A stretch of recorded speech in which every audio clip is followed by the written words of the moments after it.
Ethan Klein sat before the camera. His face was grave. This was serious. "I am become death," he intoned, "destroyer of worlds."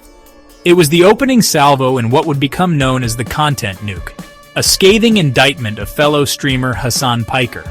Klein, one half of the popular H3H3 podcast, was drawing a parallel to Robert Oppenheimer, the father of the atomic bomb.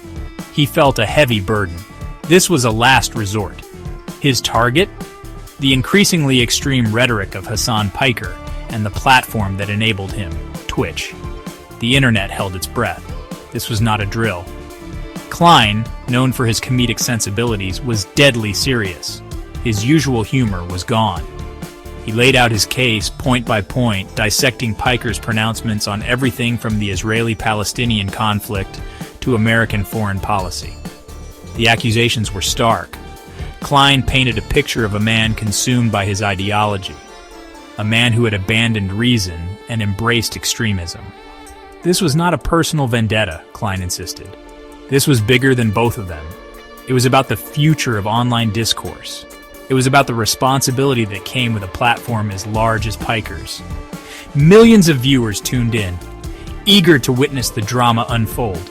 The hashtag #ContentNuke exploded across social media. The internet, it seemed, was about to have a very public meltdown. Hasan Piker was no stranger to controversy. From his early days on the Young Turks to his meteoric rise as a Twitch megastar, Piker had always been a polarizing figure. His outspoken nature, his willingness to tackle difficult topics head-on, had earned him both admiration and scorn. To his supporters, he was a refreshing voice of dissent in a sea of corporate-sponsored influencers. He was the champion of the downtrodden, the voice of the voiceless. But Piker's critics saw a darker side. They pointed to his increasingly inflammatory rhetoric, his tendency to paint complex issues in broad strokes. They heard his words as dangerous. His pronouncements on the Israel-Palestine conflict in particular had raised eyebrows. His pronouncements on American foreign policy had set off alarm bells. Where was the line? Had Piker crossed it? His supporters were quick to defend him. They argued that he was simply speaking truth to power, that he was giving a voice to the marginalized, that his critics were simply uncomfortable with hearing hard truths. But the doubts lingered. The Israel-Palestine conflict was a minefield. It was a topic fraught with emotion, with history, with pain. It was a conflict that had claimed countless lives. It was a conflict that had defied resolution for decades. To wade into this debate was to court controversy, and Wade and Hasan Piker did. His pronouncements on the conflict were often incendiary.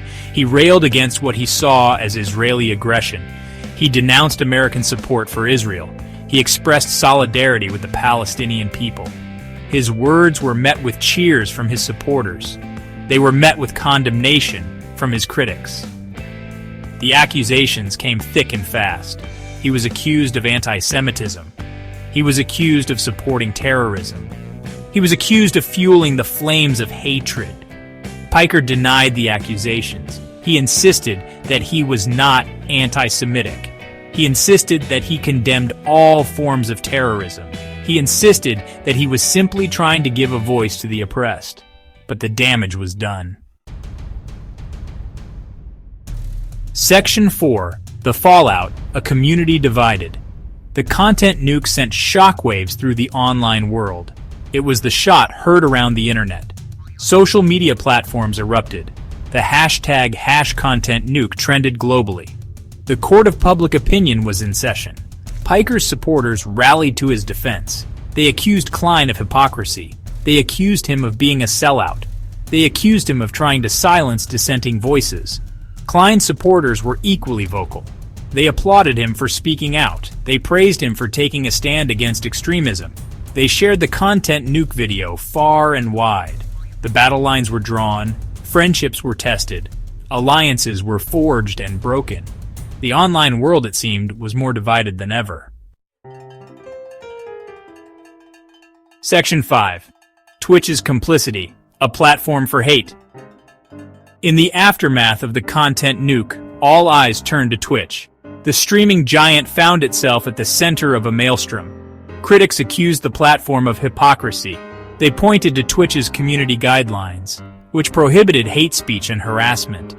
How could Twitch, they asked, claim to be a welcoming and inclusive platform while simultaneously providing a platform for someone like Hasan Piker? The pressure mounted. Advertisers threatened to pull their support. Politicians called for investigations. Twitch was forced to act. Section 6. A reckoning for online discourse? The content nuke was more than just a feud between two internet personalities. It was a symptom of a much larger problem. It was a reflection of the increasingly toxic state of online discourse. The internet, once hailed as a democratizing force, had become a breeding ground for extremism, for hate, for division. Anonymity had emboldened the worst elements of society. Algorithms had created echo chambers, reinforcing existing biases, and making it harder than ever to bridge the divide. Section 7. A plea for empathy in the digital age. In the wake of the content nuke, as the dust settled and the virtual smoke cleared, one question remained. What now? Ethan Klein's dramatic act of digital destruction had exposed the dark underbelly of the internet, but it had also offered a glimmer of hope.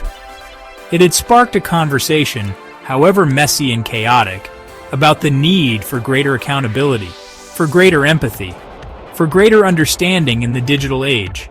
It was a conversation that was long overdue. It was a conversation that we could no longer afford to ignore.